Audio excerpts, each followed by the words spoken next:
नमस्कार। आज के हमारे खास मेहमान है former minister doctor Manohar Lal Sharma. Doctor साहब स्वागत है। धन्यवाद। वेल, आपने भी कांग्रेस को अलविदा कह दिया, क्या कारण लगा आपको? गुलाम नबी आज़ाद के साथ लॉयल्टी, उनके साथ आपके संबंध अच्छे थे। सभी बातें आप भी जानते हैं और जी प्रदेश की जनता और हमारे सभी साथी जानते हैं। बड़ी देर से पार्टी के अंदर भी और हम बाहर भी ये चीज़ें उठाते रहे कि कुछ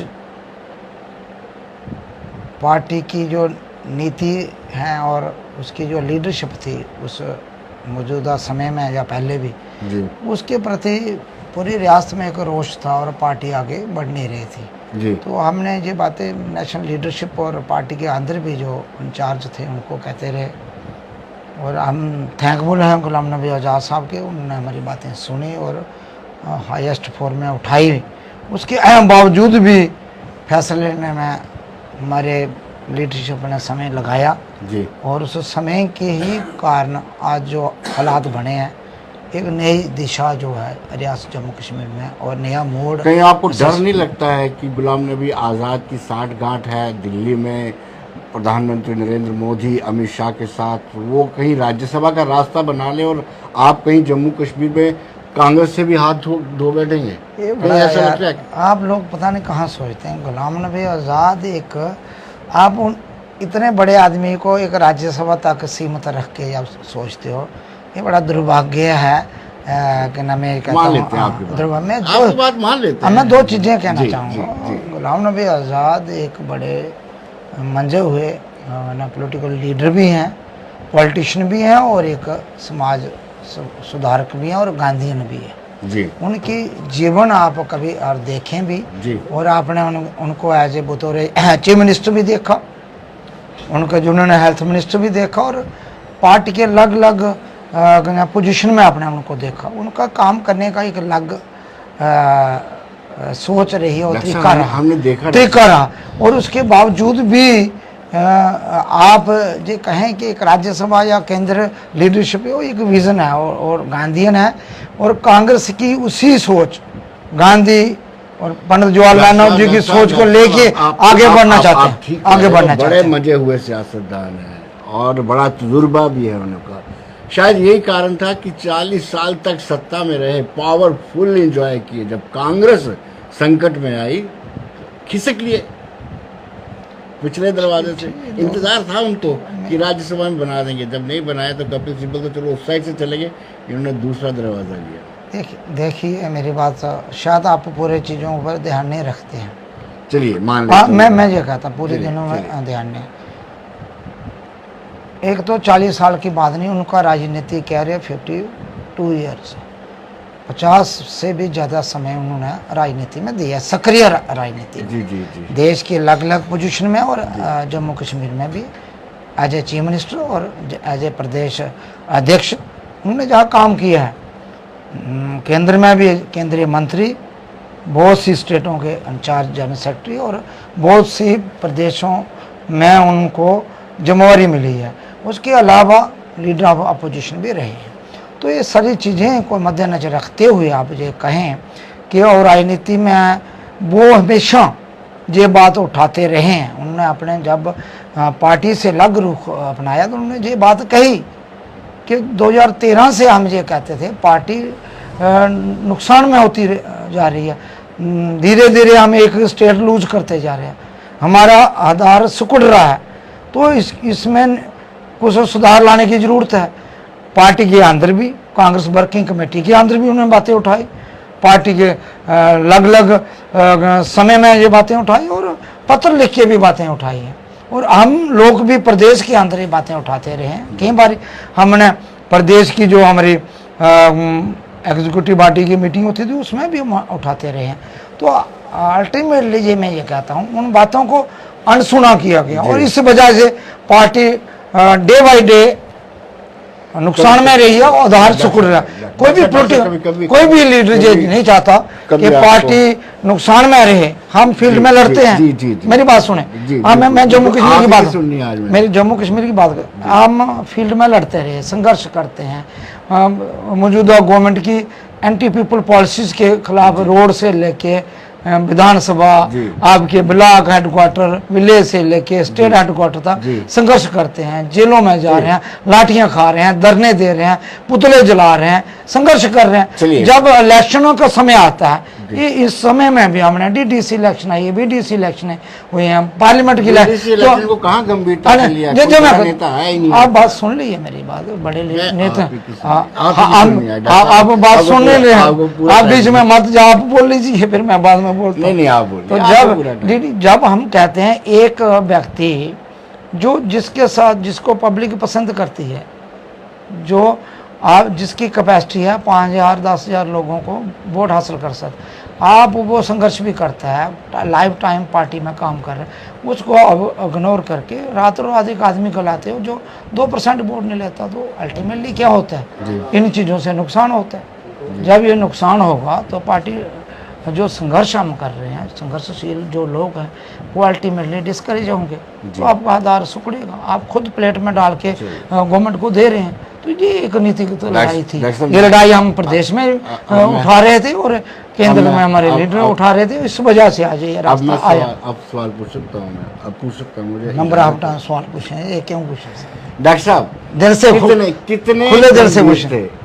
गुलाम नबी आज़ाद की जम्मू कश्मीर में पार्टी स्ट्रेंथन हो, जब भी हमने देखा कोई भी प्रदेश अध्यक्ष आता था, ये पैरेलल अपनी एक्टिविटीज़ करते थे, पीछे चले जाते हैं। कुरैशी की बात करते हैं, गुलाम रसूल कार की बात करते हैं, कार वर्सेस आज़ाद, फिर हम बात करते हैं पीरजादा वर्सेस आज़ाद, फिर हम सोच की बात करते हैं, सोच वर्सेस आज़ाद, मीर वर्सेस आज़ाद, वकार नाम उन्होंने दिया था।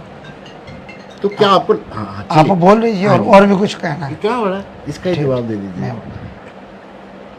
देखिए, आप और मैं सबके लिए मैं कहता हूँ, कुरैशी वर्सेस आज़ाद हुआ, सोच वर्सेस आज़ाद हुआ, या पीरजादा जी को, पीरजादा जी को अध्यक्ष बनाने वाले गुलाम नबी आज़ाद हैं, सबसे लॉयलिस्ट आदमी थे, आज भी उनके साथ खड़े हैं। पता नहीं आपको वर्सेस कहाँ लगा, आज भी सबसे पहले रेजिग्नेशन दे के उनके साथ आज़ाद साहब के साथ खड़े हैं। और वर्सेस होता था, आज क्यों खड़े होते? दूसरी बात आप चलिए, आप ये बात नहीं देखते, 2002 में जब गुलाम नबी आज़ाद मुख्यमंत्री बने तो 22 MLA कांग्रेस, 3 थी कांग्रेस की सीटें, 22 वो बनी और लगभग 16 लोग हम इंडिपेंडेंट थे। मैं भी इंडिपेंडेंट जीता हूँ उस वक्त। 16 लोग थे, मिल के हमने जम्मू कश्मीर में हुकूमत बनाई, जो जीरो से आपको एक हुकूमत बना के देता है। अब 3 साल जम्मू कश्मीर में मुख्यमंत्री कांग्रेस का बनता है और 6 साल अब हुकूमत में रहते हैं, दूसरी बार फिर अब कोलिशन में रहते हैं। ये गुलाम नबी आज़ाद का ही करिश्मा था, इसलिए वो वर्सेस करते थे कि पार्टी को नुकसान हो रहा है, जो लोग मैटर करते हैं, जिनको लोग पसंद करते हैं, और उन लोगों को आप 5 साल फील्ड में संघर्ष करते हैं, जब मैंडेट देने की बारी आती है उनको आप काटते हो, तो इस वजह से नुकसान होता है। तो ये बातें यार करना पार्टी की बेहतरी के लिए, इसको आप वर्सेस समझे, जो मर्जी समझे, ये आपकी अपनी सोच है। एंटी पार्टी पार्टी की बेहतरी के लिए है। एक व्यक्ति आता है तो हुकूमत बनाता है। आप देखिए पंजाब में मिलिटेंसी में किसी ने हुकूमत लाई, दोबारा बेअंत सिंह जी चीफ मिनिस्टर बने, किसने हुकूमत लाई? 90 में आपको 8 स्टेटों का इंचार्ज बनाओ, 7 में हुकूमत गुलाम नबी आज़ाद जनरल सेक्रेटरी बनाई। तो आप कैसे होते हो? वर्सेस कर रहे थे कांग्रेस ट्रांसफर कर, आपको 7 स्टेटों में आपको हुकूमत दी है, 7 चीफ मिनिस्टर आपको दिए।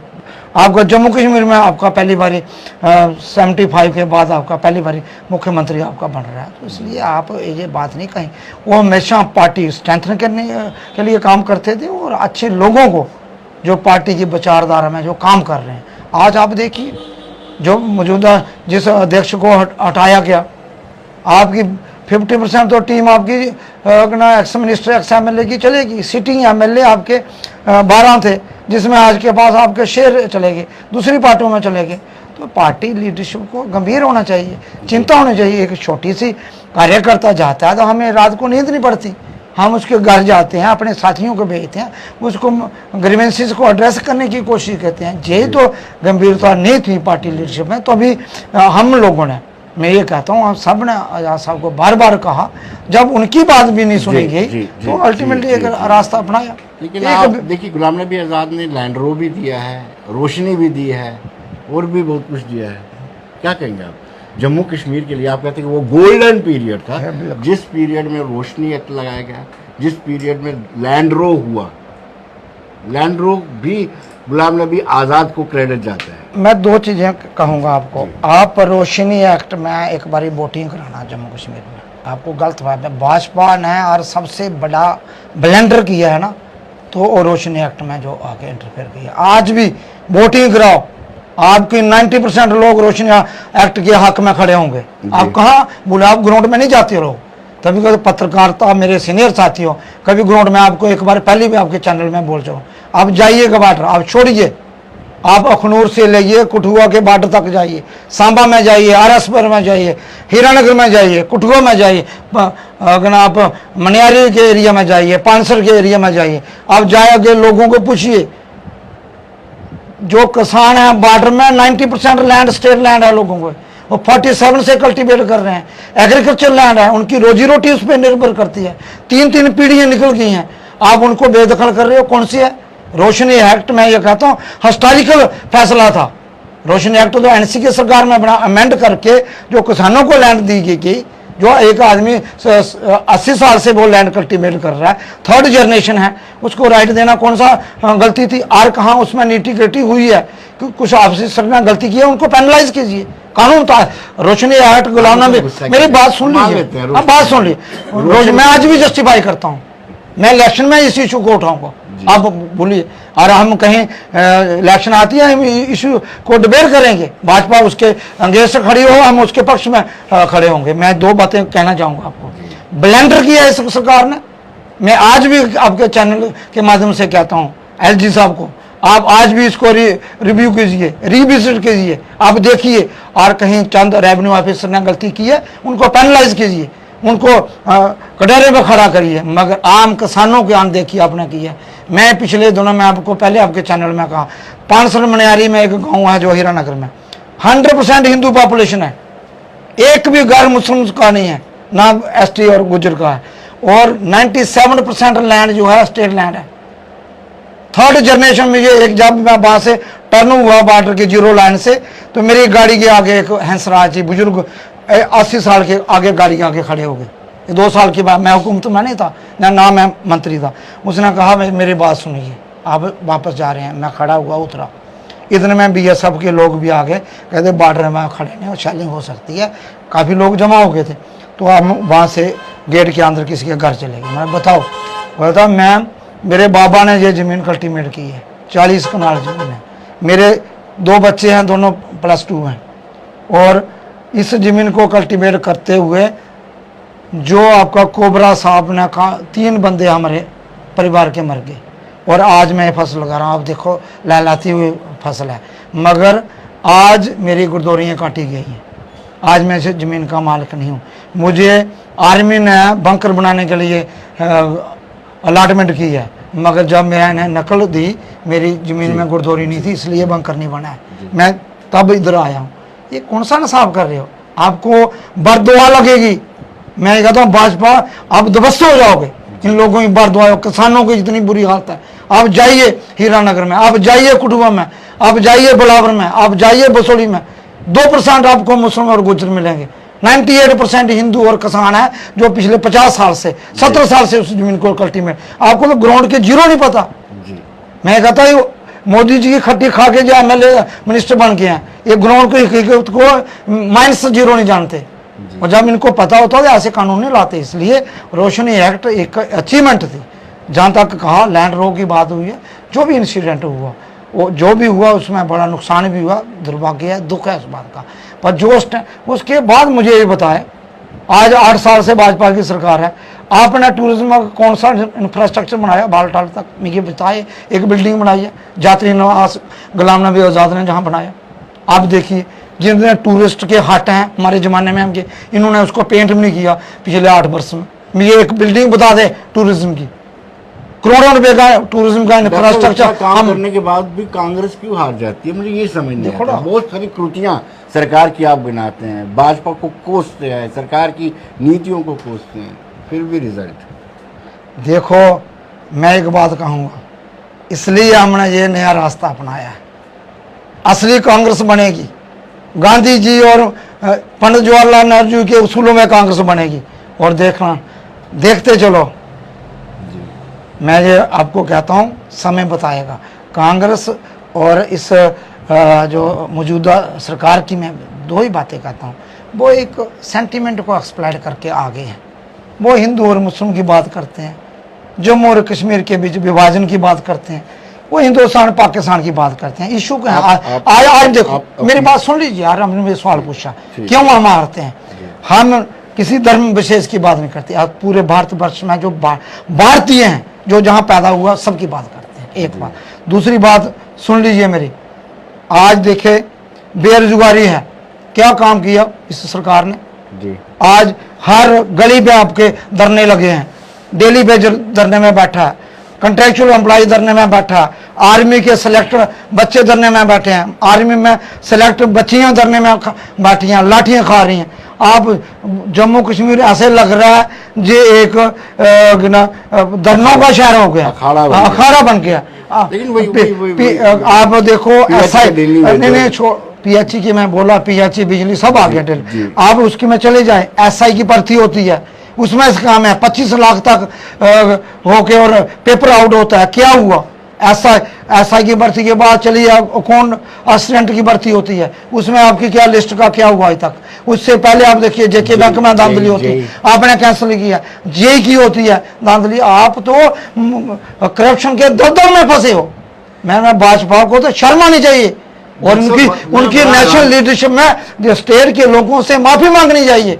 और माता वैष्णो माता इनको भगवती इनको सद्बुद्धि दे, ये महसूस करे आपने ब्लेंडर कर आपने रियासत जम्मू कश्मीर के युवा को तबाह और बर्बाद किया, लूटा है और फिर भ्रष्टाचार में धकेला आपने। मेरी समझ से बाहर नहीं है कि 2019 के बाद DDC के इलेक्शन होते हैं, उसमें भी कांग्रेस को जीतने मिलती है। इतने ब्लंडर सरकार करती है। ये बात मैंने आपको कही, जो हमारे अध्यक्ष थे उनसे पूछना कभी मेरी बात, जो आप कांग्रेस की पैरवी कर रहे हो कि उसने 50 साल के बाद छोड़ा, इसलिए छोड़ा, इसलिए पैरवी तो उनकी कर रहे हो, उनको इसलिए हमने छोड़ा। अगर आज सही लोगों को सही जगह रखते तो ये हालात ना जहाँ भाजपा होती और ना आज भाजपा को अपनी जमीन होती। आज ये देखें क्या होता है। आपने नई पॉलिटिकल पार्टी फ्लोट करनी है, नाम अभी आप बताएंगे ही नहीं, क्योंकि आज़ाद साहब ने कहा है कि नाम लोग डिसाइड करेंगे, राष्ट्रीय पार्टी होगी, लेकिन कोई रोड मैप जरूर होता है पार्टी का कि जम्मू कश्मीर में सुधार के लिए क्या रोड मैप है आपके पास? देखो, जो हमारे लीडर हैं गुलाम नबी आज़ाद एक विजनरी लीडर हैं, उनका नेशनल स्टेचर के लीडर है, उनका वास्ट एक्सपीरियंस है, एक विजन है।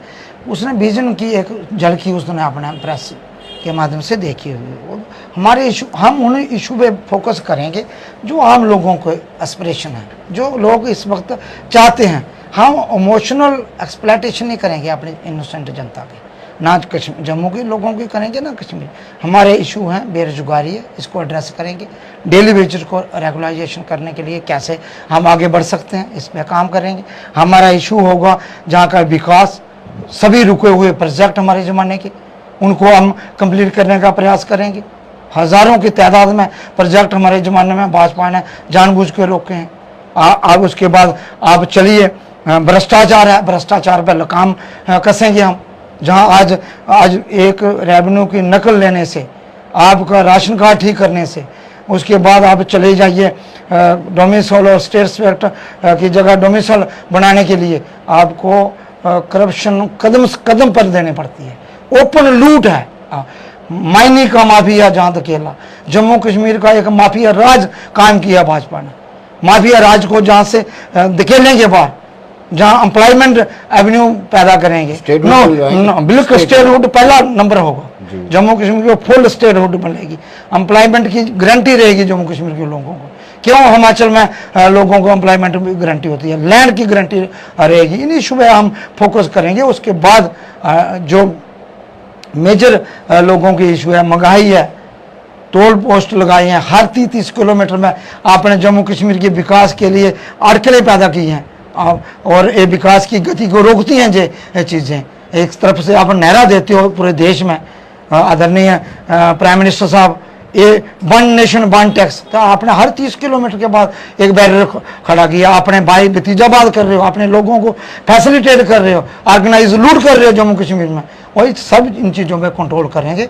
कोई टोल पोस्ट नजर नहीं आएगी आपको, मानी माफी और दूसरे दिन भागेगा जहाँ से, मैं गारंटी से आपको कहता हूँ। और उसके बाद लोगों को रिलीफ, ये बाइन ट्रेडर्स को आप देखें, आप तो रोजगार देना, सरकारी नौकरी तो भूल जाओ आप भाजपा के राज में, और सपना हो गया।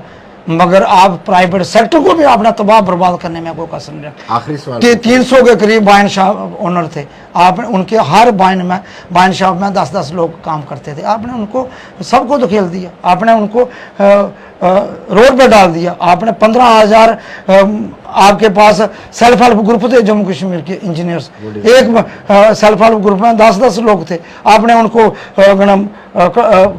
खाली हाथों में रखा हुआ है। आपने कोई आप उनसे एक रोजगार छीनती हो तो अल्टरनेटिव क्या दिया? आपने कभी उनका हाल जाना? एलजी साहब ने कभी फुर्सत निकाली कि उन सेल्फ हेल्प ग्रुप के बच्चों को क्या हुआ? आपको अल्टरनेटिव ना नौकरी है आपके पास, ना जो काम वो प्राइवेट करते थे वो आपने छीन। क्या आप एक कंपनी राज जम्मू कश्मीर में कायम करना चाहते हो? चंद अपने बाहर के लोगों को जम्मू कश्मीर में इस ऑर्गेनाइज लूट करके जहाँ की रिसोर्सेज को लूटना चाहते हो, वो जम्मू कश्मीर की जनता कभी बर्दाश्त नहीं करेगी। ना जहाँ का डोगरा बर्दाश्त करेगा, ना जहाँ का कश्मीरी बर्दाश्त करेगा। उसके लिए हम लड़ेंगे और एकजुट होकर जम्मू कश्मीर में आने वाली सरकार जो गुलाम नबी आजाद साहब की लीडरशिप में बनेगी और एक एब्सोल्यूट मेजॉरिटी सरकार बनेगी, और लोगों जम्मू कश्मीर के लोगों को ऑनर से जीने का, डिग्निटी से जीने का, उनको युवाओं को अपना ब्राइट फ्यूचर बनाने का एक एटमॉस्फेयर हम देंगे जम्मू कश्मीर। आखिरी सवाल डॉक्टर साहब, क्या 35A की वापसी होगी? जो विशेषाधिकार है जम्मू कश्मीर का था वो कांग्रेस दिलवाएगी? देखो, दो चीज़ें मैंने पहले कही है। मैं जहाँ पार्टी का क्या फाइनल शेप रहेगी वो आपके सामने आएगी, मगर हमें 35 हो, 370 हो, 371 हो, हमें है स्टेटहुड बने और लोगों को जॉब और लैंड में गारंटी रहे, कॉन्स्टिट्यूशन गारंटी रहे। वो किसी दफा के तहत रहे, किसी कानून के तहत रहे। उसमें भी भाजपा को 317 खीर लागे चाटना चाटती रहे, मगर हमें उससे कोई लेना नहीं। हमें लोगों के राइट महफूज रहें, उसके लिए हम लड़ेंगे। मुझे आपके माध्यम से नॉर्थ ईस्ट में आप क्यों नहीं करते हो? जी, आप क्यों चुप रहते हो? आप हिमाचल प्रदेश में आप क्यों चुप रहते? आपकी सरकार है भाजपा की, वहां के लोगों को महफूज रखते हो आप, और जम्मू कश्मीर के लोगों को अनदेखी करते हो, क्योंकि महाराजा हरि सिंह जी की स्टेट थी। आप बोल के ऐसे करेंगे जैसे मैं भारतीय। आप सब हो गए आप मीन्स आप मतलब सब जो करने वाले हैं। और दूसरी बात मैं ये कहता हूँ, आप मैं बड़ी देर से बीजेपी के एजेंडे से वो बीफ वगैरह टॉपिक खत्म हो गए, क्योंकि सोनोवाल ने कहा, इनके मुख्यमंत्री असम में, उन्होंने कहा मैं नहीं मानूंगा, मैं खुद खाता हूँ। बेचारे वो स्वर्गवास हो गए आपके गोवा के मुख्यमंत्री जी, हाँ पर्रिकर भैया, उसने कहा मैं खुद बीफ खाता हूँ जहाँ पाबंदी। वहाँ भाजपा की पिछले दिन 20 साल से सरकार है, वहाँ बीफ पर क्यों पाबंदी लगाते? जो संगीत सोमे में इनके MLA हैं थोड़े बार मेरठ से, मैं रहा हूँ, मैं पढ़ा हूँ वहाँ, मैंने उनको घर भी देखा और उनका वो स्लाटर हाउस भी देखा। 3 स्लाटर हाउस के मालिक हैं। भाजपा के पीरियड में गुजरात से लेके यूपी में जो है स्लाटर हाउस बड़े हैं, बीफ का एक्सपोर्ट 3 टाइम बढ़ा है जी। और नॉर्थ ईस्ट में फ्रीडम दी है, कोई कानून नहीं। और जम्मू कश्मीर में महाराजा ने ऑलरेडी कानून बनाया था, उसको डिलीट किया है।